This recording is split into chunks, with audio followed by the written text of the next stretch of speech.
Fit for Life Radio, your hosts, Gary and Will. How you doing? Here today, we have a special guest, Mr. Robert J. Davis, PhD. Don't forget that, man. Guy earned his letters. Exactly, I know. I don't have any letters, so I got to say them when I can for someone else. DD, dog dad. Robert, you want to say hi to everyone? Hi, thanks for having me, guys. Yeah, we're excited. We are on with Robert today. He has a book called Supersized Lies, How Myths About Weight Loss Are Keeping Us Fat and the Truth About What Really Works. And we are excited to dig in. We read the book, and I have to say, Robert, we pretty much agreed with everything across the board. Yeah. It was... Which is rare, I think.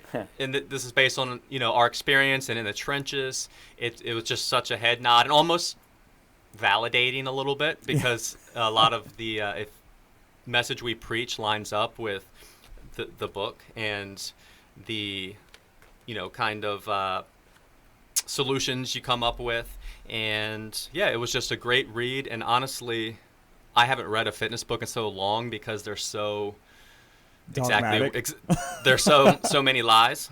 So I want to know, Robert, we'll let you kind of tell everyone maybe a little bit about your history and past experiences and what kind of motivated you and led you to writing this book.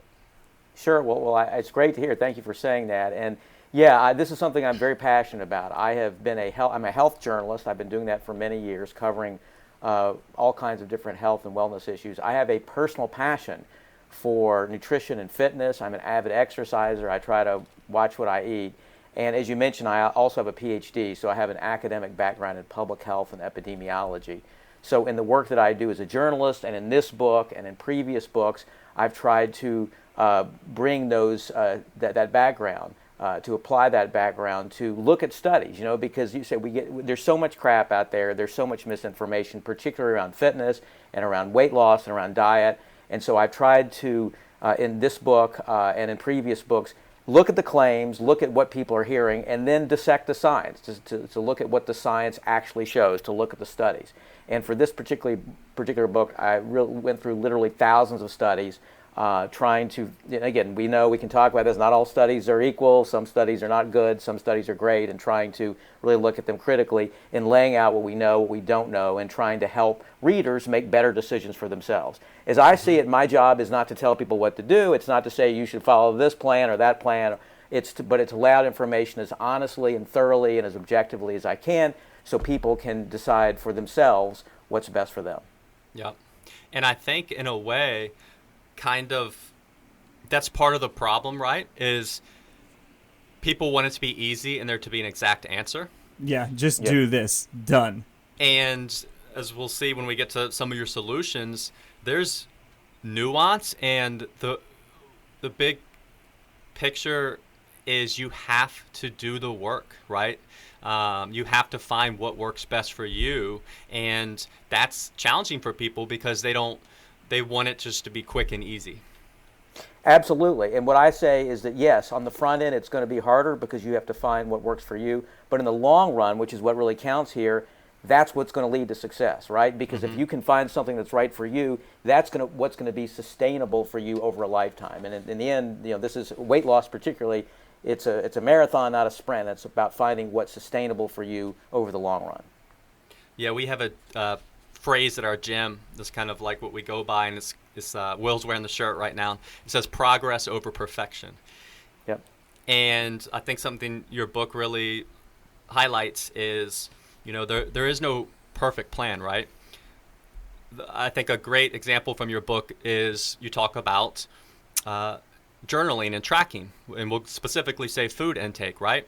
Whereas calorie counting can be great. It's a tool, but you don't necessarily have to count your calories, or definitely don't have to do it forever, but maybe taking pictures of your food or writing down your food. That's the nuance that I really, the big thing I pulled from the book as a coach and someone kind of in daily, working with our clients, is that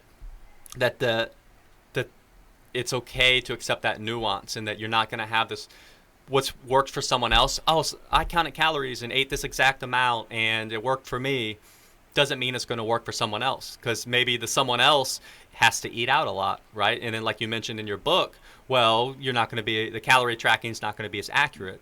So that nuance can be the make or break, and it's okay. You can find another form of accountability with your food intake that will work for you and be sustainable.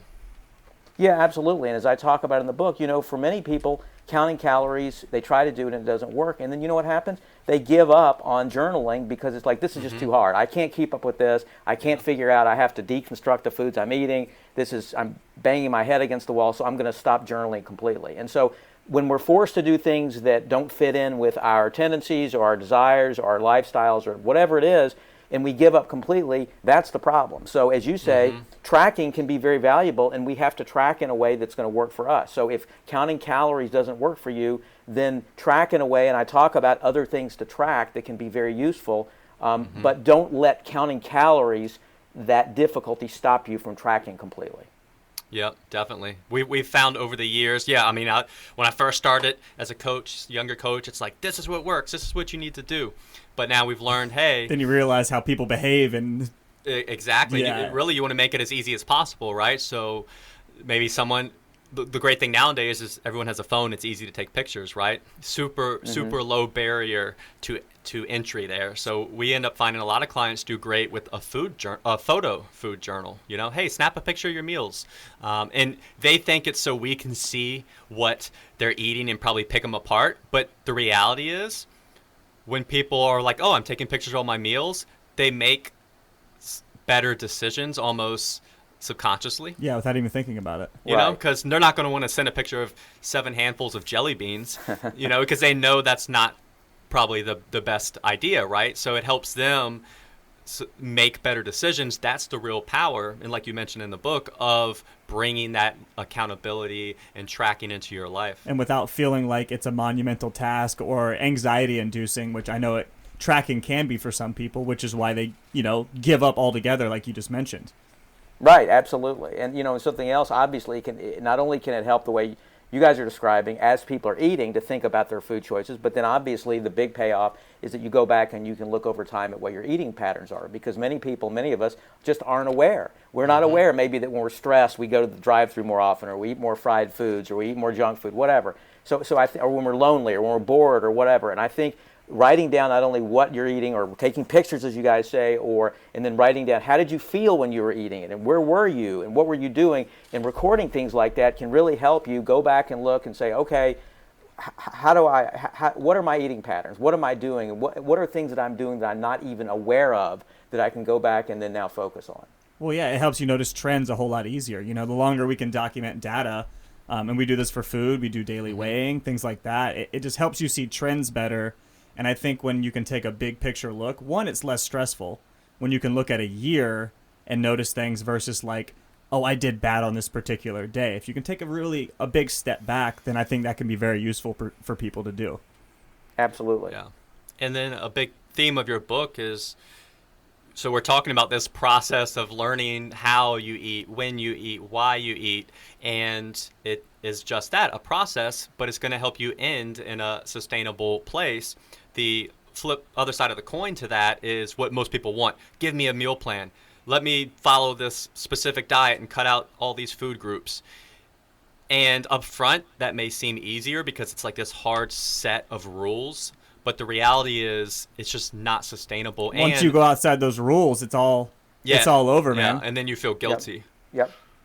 No, and there's no question. I think my argument that I make in this book is that approaches like that, I would argue, have made the obesity epidemic worse and made it harder for people to find ways to have long-term weight control. Because exactly as you guys are describing, what happens is that people follow a plan, they find that maybe it works for them for a month, 2 months, 6 months even, and then they find that eventually it's harder to do, and then they beat themselves up and they gain weight back, and what happens? They blame themselves.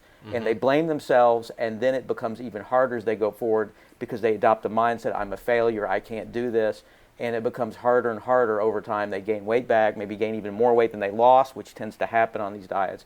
And so it makes it even harder over time to manage their weight. So in that sense, I think these diets, again, maybe short-term work, maybe short-term help, maybe for some people they give them a kickstart, but I think in most cases, on balance, they're detrimental.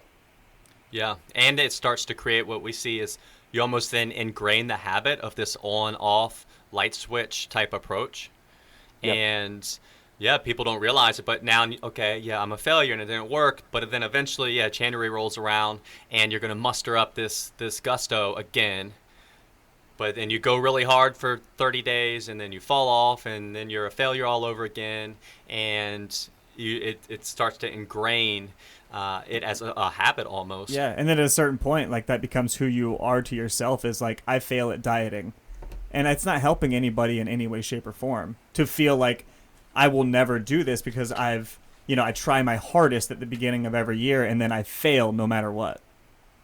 Absolutely. And, this I've known many people who've dealt with this, but it really hit home as I was writing this book. And I talk in the book, I have a number of interviews with people who've gone through this and how they have struggled with these kinds of diets and these kinds of misguided approaches, but eventually found their own way. But it really hit home as they described their struggles, and exactly as you described, adopted this mindset over time that I'm a failure, I can't do this, and how that made it harder and harder. So yes, absolutely. And again, I really saw this in a powerful way from the folks I talked to. Yeah. So Robert, I want to mention my favorite part of the book, because I think it's an uphill battle, but I think it can make the biggest difference. And this is something we've been trying to get this message at our gym, which is very hard to do, the physical fitness, actual exercise piece of this equation. Is I think you nailed it, where essentially you mentioned the biggest problem is expectations are basically wrong. So you mentioned in the book how most people start exercising with the expectation of, yes, I'm going to exercise, yeah, I'm going to sweat, I'm going to burn calories, I'm going to lose weight. And then it doesn't happen. And now, well, that stunk. We hate exercise. Yeah, exercise doesn't work. And then, of course, you're not going to want to keep exercising, right? But the reality is that there's plenty of reasons to exercise. And when you reframe exercise around those things, then you will enjoy it, and then you will be more likely to stick with it, and then you'll reap all those benefits. And that, like you mentioned, because of all these lies, and it starts with, at every corner of the industry, right? From to do this thigh master to make your thighs smaller, and it's just very hard to get people to reframe their mindset with this.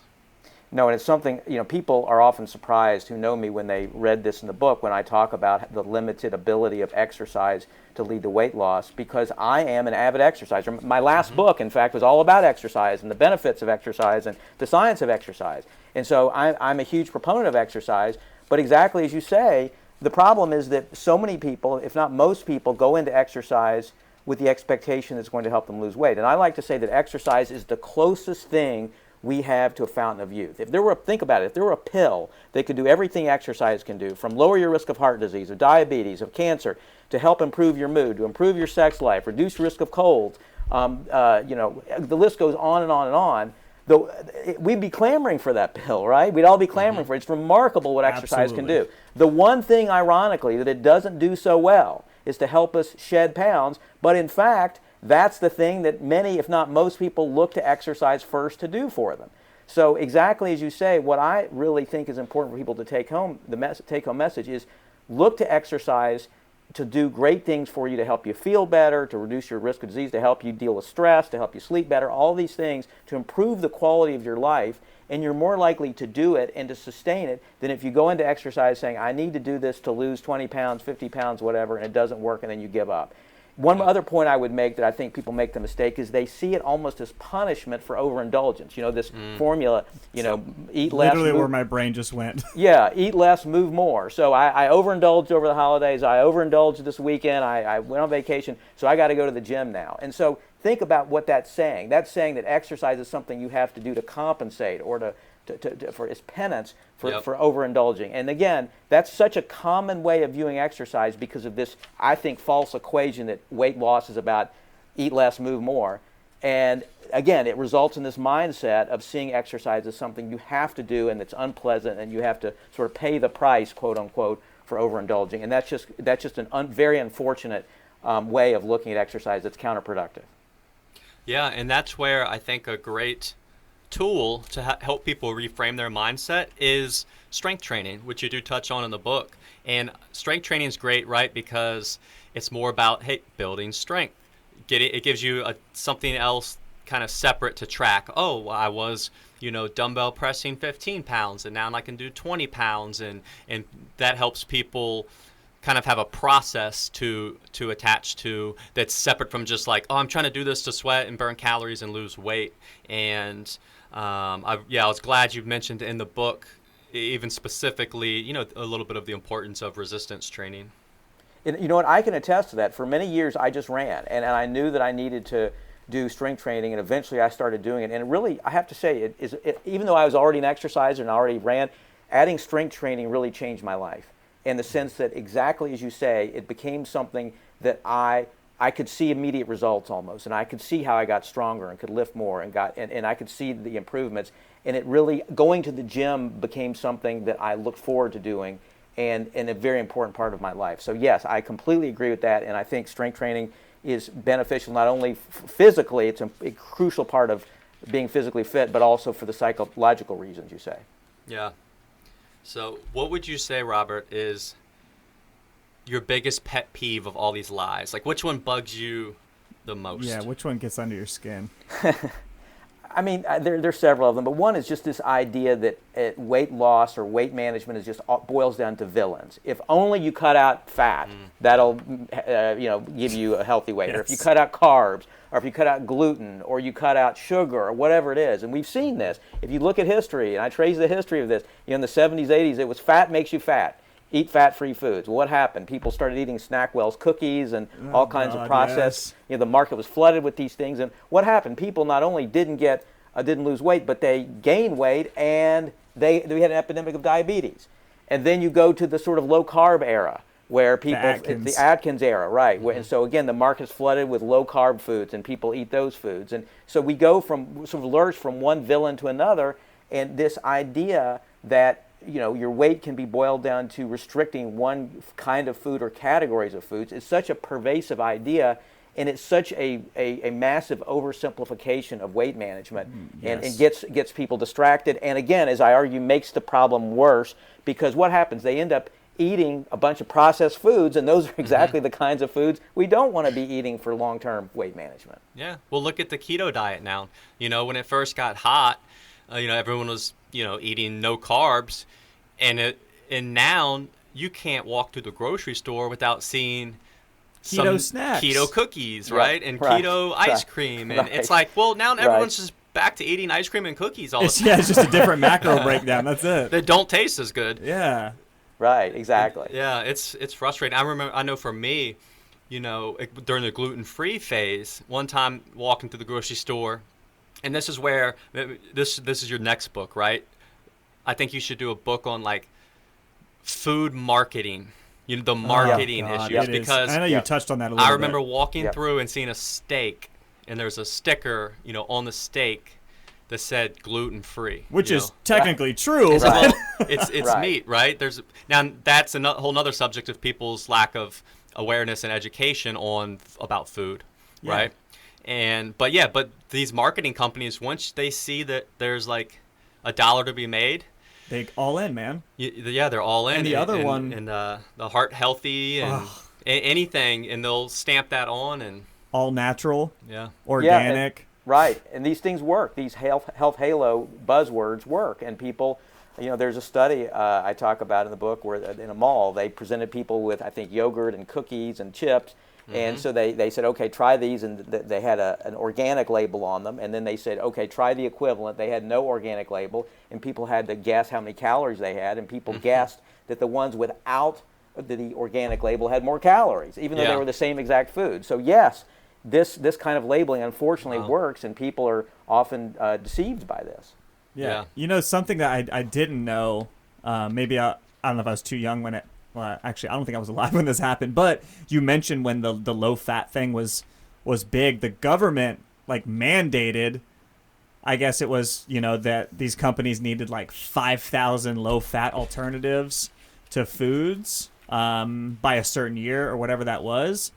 And that kind of blew my mind how big that movement actually was. Because I know like the low fat craze was huge, but I didn't know that it was a huge, you know, I guess government movement to really push towards that as well. And I think that's created a lot of problems these days. And a lot of that information is hard for people to unlearn. Like as we, you know, we coach people every single day and interact with them, and how many people still think that fat is the enemy, you know, that are maybe in their 60s blows my mind, you know, or people that are in their 40s that won't eat carbs. Bread is bad.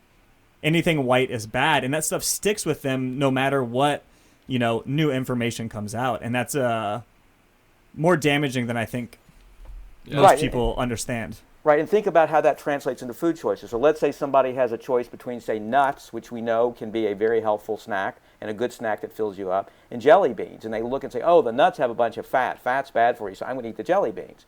I mean, that's just one example, but I think that we see that all the time where people end up making poor food choices or you know, uninformed food choices because of these myths that are so pervasive. So yes, and it definitely has a powerful effect. Yeah. Another similar sidestep is also separate from just the specific food choices, which something we talk a lot on this podcast and with our clients is about our food environment. And you kind of mentioned in some of your solutions here the importance of kind of strategic planning and shaping your environment. You mentioned, and there might have been studies on this. I'm sure you had some good info to dive in with, but if you know me, you know I'm always on the run, up early and home late. So having a 3-hour morning routine isn't really in the cards for me.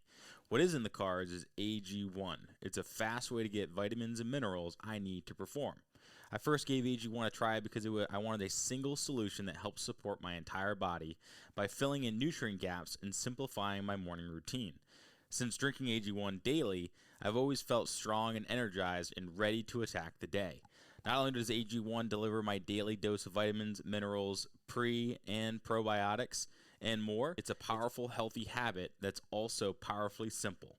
It's one scoop mixed in water once a day and every day.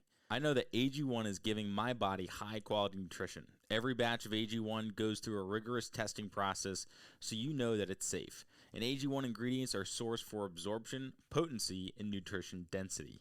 AG1 is a supplement that I trust to provide the support my body needs daily, and that's why I'm excited to welcome them as a new partner.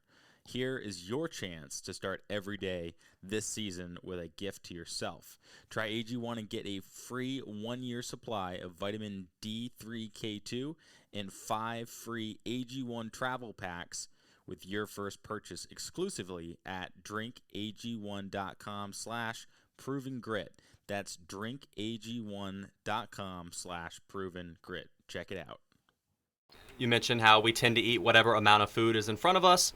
Relying on willpower to limit consumption is often ineffective. And an example we'll talk about with clients is it's easy to see because, yeah, if I had a bowl of M&Ms right here on this desk, I'd be more likely to eat some M&Ms today. Now, if this bowl of M&Ms was across the room, I'd be a little less likely, but still likely. And if it was completely outside of the building, you know, my odds improve even more not to eat the M&Ms. And I think a lot of people don't realize the power of that, and that they're not like a bad person because they quote unquote lack willpower. It's more about just setting yourself up for success with your food environment. Absolutely. And I think that's so important, and that's a crucial part of long-term weight management because, as you say, it's not about willpower. If we rely on willpower, all of us are going to succumb. Yeah. I mean, that's we're human beings. That's the way we are. So I think, as you say, you know, a good example of that, and there are several examples I cite. So if you know you're going to a restaurant where they serve huge portions, and many of us just tend to eat what's in front of us, put aside half of it, or split a single portion, or put aside half in a doggy bag before you go, before you start eating rather. And so that way you won't be tempted to eat the whole thing. But just to anticipate what some of these temptations might be and what some of these challenging situations might be, and be prepared for them. And so I talk about different ways to do that. But absolutely, I think that's crucial. And I like to say it's in some ways like a car technology that sort of, if you get out of your lane, it automatically steers you back into the lane. And so it's the same way when you think about these kinds of situations. So you have plans in place to deal with them, so you know that if you're going to face these situations, you don't have to rely on willpower, but you're just going to automatically be steered back on the right path because you've planned ahead. Yeah. I mean, it's so simple. So simple, but so difficult Yeah. for everybody. And it's tough because, like, I want to give this book to, like, every single client. Yeah, maybe we will. And then the part of me that's frustrated is knowing that people don't want to hear this stuff, and it's what they need to hear the most, right? That's the hardest part. And really that's why I'm excited about this book, because it is a mainstream book, and that it needs to be, and this is one of the things we're passionate about and why we started the podcast, is to talk about kind of, we compare it to, like, you know, you got to, like, you might get your kid to eat more broccoli by putting some cheese on it, you know? So we always talk about, hey, just a way to deliver the information that people might not necessarily want, but what they need. And that's what I think your book does very well.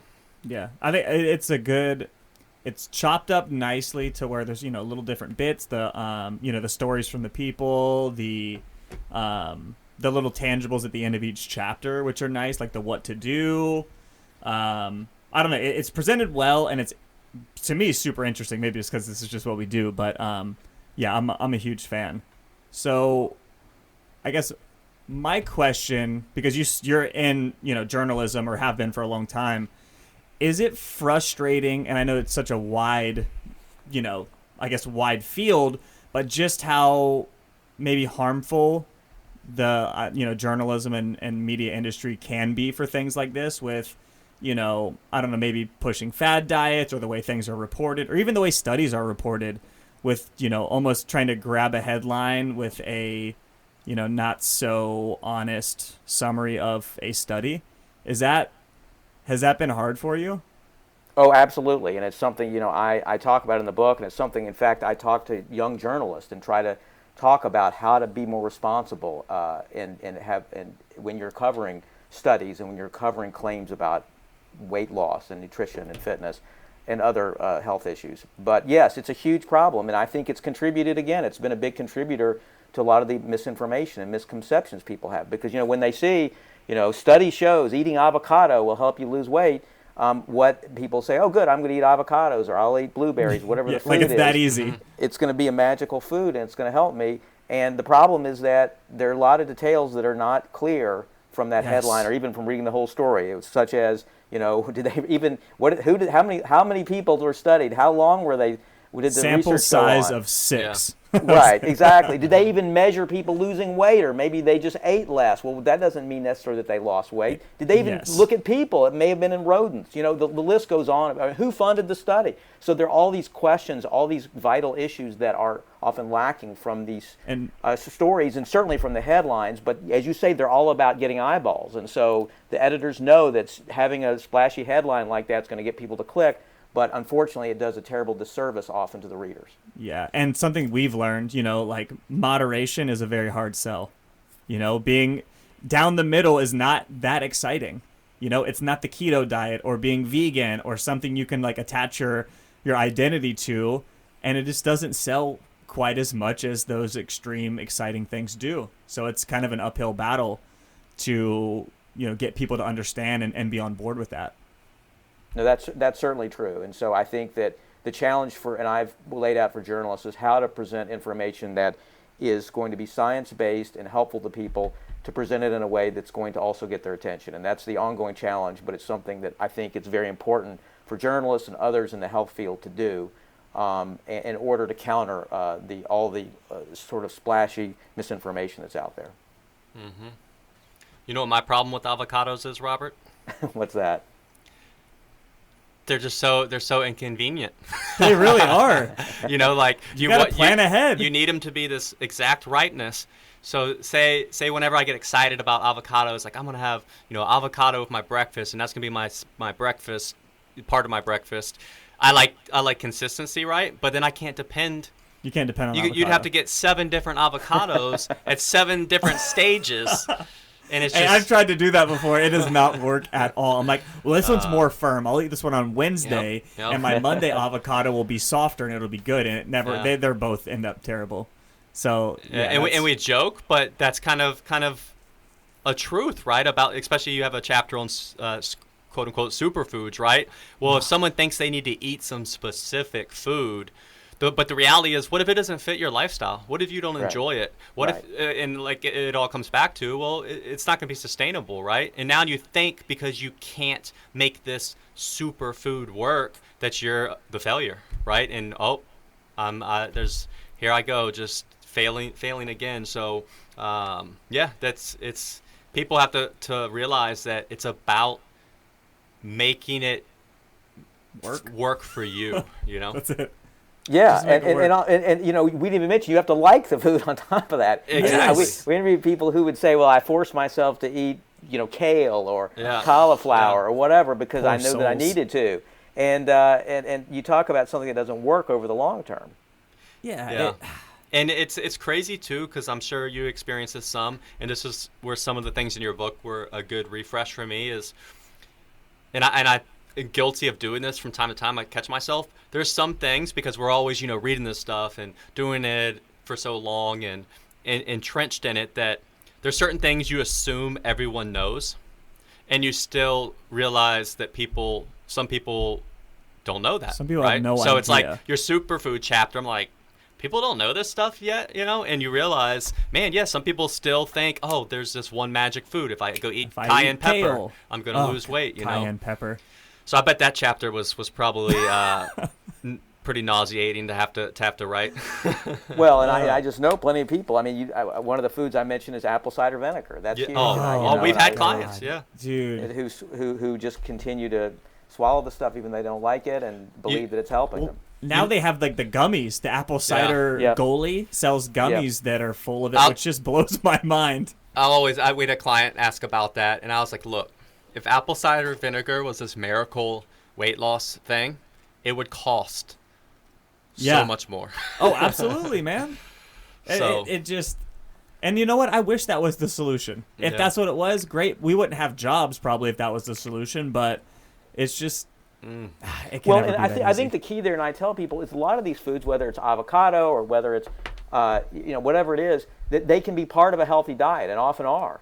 So I think what's happened is that these foods that are generally healthful foods and potentially weight-friendly, healthful foods are turned into magical foods. And so again, the focus, instead of being on your diet as a whole and which foods you like and which foods are going to sustain you and which foods are healthy, these foods are singled out as having some kind of magical properties. Yeah, and if you don't include them, you're missing out. Yeah. Yep, exactly. And we can circle back around to the exercise, right? So now the ultimate big picture problem becomes the expectations, right? Now you maybe ruin a food and you think it's not worth it, even though it's something that would be great in your diet and you enjoy it, but you had this expectation it was going to help you lose 20 pounds, and you're kind of setting yourself up. Yeah, now you're like, oh, well, this didn't work for me, so I'm not going to eat avocado ever again. And that's just a very bad place to be mentally, and, it just sets up a poor relationship with food. And there's a million ways to do that happen. Mm-hmm. And I think that's another big part of the problem is just people's relationship with food is not good. Absolutely. Yeah. Another supersized lie that you kind of went in on, which you're brave for this because there's just such a strong contention, but food timing and like intermittent fasting. That's a hot thing, and a lot of people are very, very sternly defensive on it. Of their fasting. We are agnostic with, hey, we always say whatever meal frequency and meal timing helps you be consistent and sustainable is what's best for the individual, right? And Yeah, and I don't necessarily say that it's bad or people shouldn't do it. What the studies actually show is that it can be effective for weight loss, but it's not necessarily more effective than conventional diets. Exactly. And there's some caveats that people may not be aware of. There's some research, for example, that suggests that intermittent fasting may result in more muscle loss than a conventional diet, and obviously that's a bad thing that you don't want. So the point is that I make is that if people do that intermittent fasting, if it works for them, great, but they shouldn't, again, we've been saying before, it's all about managing your expectations. If you go into this thinking, oh, well, this has worked for all my friends, this is going to be magical, it's going to work great, it's a miracle, then, and it doesn't work for you or doesn't work long term because it's difficult to do, which it is for many people, and then you say, okay, I'm a failure. This worked for the people I saw on Instagram, it worked for my friends, it's not working for me, I'm a failure. It just adds to that sense of internalized stigma. So I think that, again, if people want to try it or if they do it, it works for them, fine. But I think they should not go into it thinking that it's going to, expecting great things. Right. Yeah, we like we mentioned earlier, nuance. There's nuance to all this, and we have clients who have done amazing with intermittent fasting. And you know what? They were people who liked having a little bit bigger meals, right? So yeah, they skip breakfast, they have a bigger lunch and a bigger dinner, and it still helped them eat an appropriate amount of food to where they lost 30 pounds, right? And then we have some people who enjoy waking up and having breakfast and, having more frequent feedings, and they had success. But the common theme in all these success is everyone found an approach that worked for them. Right. Exactly. Yep. Do you think that, and we see this, and you maybe have seen a little bit more widespread as you've done this over the years, people kind of think the mechanism of a diet is what makes them lose weight, like being keto. They think that the act of being keto or the act of intermittent fasting is what helps them lose weight, and it's a muddled expectation and just a poor understanding of how all this works. And that ties into what I said earlier about just how it's represented in print media and online and things like that. But do you think that's a big part of the problem? Yeah, and I think often the case is that the science is overstated. So let's take intermittent fasting, for example, where the science is laid out in terms of changes in the body from fasting. Well, and I think that we don't know if it works. If intermittent fasting works for people, it's not clear exactly why. It's likely just because they're consuming fewer calories in the course of a day. But these mechanisms, scientific mechanisms, are laid out as though that the answer is definitive when in fact it's not. So people buy into this. Same thing with carbohydrate, the whole carbohydrate insulin model to explain why carbohydrates supposedly are the major villain, and if you cut them out, you'll lose weight. This sounds okay. Well, to a lay person, this sounds convincing, this whole theory, the carbohydrate it sounds like insulin it makes model. sense. Yeah, it makes sense. But if you actually then look at the science, it's not so clear that this is really a definitive explanation. There's some science that seems to support it, but plenty of scientific studies that refute it or that don't support it. So again, I think the media oversimplify what we really understand or what scientists really know for sure when it comes to these mechanisms. Yeah. Yeah, and you do a great job of that in the book. Both Will and I, after we both read it and then talked, we both mentioned that one of our favorite things was the kind of summaries of what to do at the end of each chapter. Because people need simple, tangible things to summarize and help them. Right. And thank you. Yeah. Yeah, and that's hard to do too because, like we said, it's not necessarily answers people want to hear. They want it to be do squats for 30 days and don't eat any carbs. Add cayenne pepper to your water. Yeah. And then boom, 30 pounds, baby. Yeah. But I feel, man, you feel really, you read the information, you get the what to do at the end, and it's actionable steps that hopefully someone can feel confident. Like, I can do that. Taking with them. Yeah, well, thank you for saying that. And one of the things I just wanted to get across through the reason I did that was to make it clear that it's not as complicated as people are often led to believe. It doesn't have to be a complicated diet where you eat these 6 foods and never eat those 7 foods and do this on Tuesdays and skip this on Friday, whatever it is. And often these regimens get so complicated and people feel that they have to deprive themselves and do all these things. I wanted to sort of make it clear through these simple steps. Let's get back to the basics. These are simple, basic things you can do that science shows can make a difference. And that was really what I was trying to convey there. Yeah, it's great. I mean, like I said, we're talking about because we have like a group training type gym, and yeah, whenever someone joins, we want to purchase a bunch of these books and give it to them to read, because we spend a lot of time trying to get people to shift their mindset, trying to undo a lot exactly of these things that are so laid out in the book. So yeah, it's always an uphill battle for us, especially like, dealing with, general pop people every single day. And it's, basically when somebody comes in, it's almost like starting from the beginning again. Like every single person is a refresh of, all right, we have to help this person reframe their mind and, undo, so to speak, a lot of the programming that's been known over the past 20, 30, 40 years of their life, of hearing stuff over and over that is just not true at all. And, it's difficult. I mean, we're up for the task, but it's a lot to have to do that. Right. Well, but I'm glad you guys are doing it, which is great. Yeah. So Robert, what would you say? Because obviously the sad thing is, it's only getting harder, right? As the younger generations get indoctrined with less activity and more processed food. And what would you like to see going forward? Like, what do you think as a country or as a society in general needs to be done? Or even if it's not like something easy, but just what stands out in your mind? That's a tough one. I'm glad you didn't ask me, Gary. Yeah, I don't know if I have a single answer to that question. I would say that, certainly, you look on sort of a societal policy level. I think that, and I don't know the mechanism for doing this because you're dealing with First Amendment issues, but I certainly think that the promotion, the food industry plays a large role in this, and in pushing out foods that worsen the problem, that look like they're helping. We just talked about these today. These foods that are diet friendly or supposedly helpful, that are keto friendly, or that are no carbs or no sugar or low fat or whatever. But I think that's a big part of the problem, is that these processed foods that are masquerading as healthy foods are making the problem worse.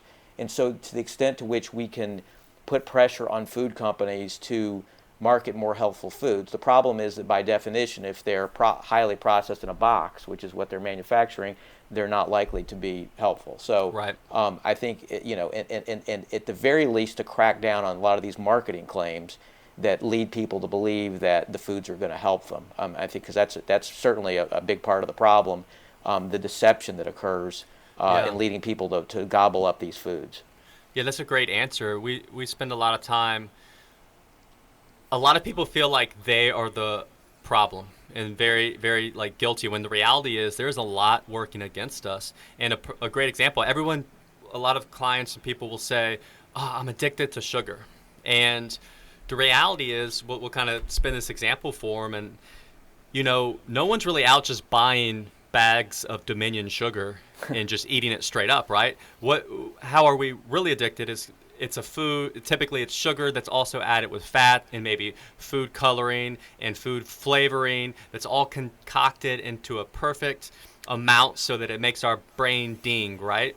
Yep. And that's what we're addicted to, and it's a force working against us to sell more of those things, but then the person doesn't understand really that, and they think that they're bad and they're a failure, and they're not. It's literally, an entire industry working against kind of working against our and knowing how to hack our brains a little bit. And I think if you compare it to like the cigarette industry years ago, when they used to act like cigarettes were healthy and this is fine, this is good for you, and I think food should be treated in the same way. And again, like that goes into some, First Amendment stuff and government regulation, which whatever. But I think for us to be responsible, like that needs to be looked into in the exact same way. Because if, we look at how many people die of heart disease, diabetes, cancer, all things that are, linked to, being overweight or obese, and that are generally caused by over consuming foods, beverages, whatever, I think that it is more of a problem than we, as a country, want to notice. Maybe it's just we don't even want to pay attention to it because it means that we'd have to change a lot. So I think it should be treated in the same fashion that cigarettes were years ago when they were, slapped with a Surgeon General warning, things like that. They weren't allowed to say they were healthy anymore or things like that. So that's got to be the solution. Well, but I think there's a compelling argument to be made, as you're saying, because I think it boils down to deceptive advertising, right? Deceptive advertising that is harming people. So that's really, to me, what the bottom line is.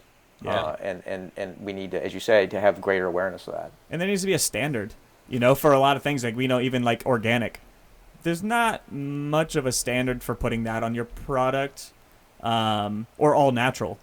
You can just slap that on there, Right. And so I think having a tighter standard on terms like that, and not predatory marketing, would be a good start for that. But good luck. We don't have enough money to do that.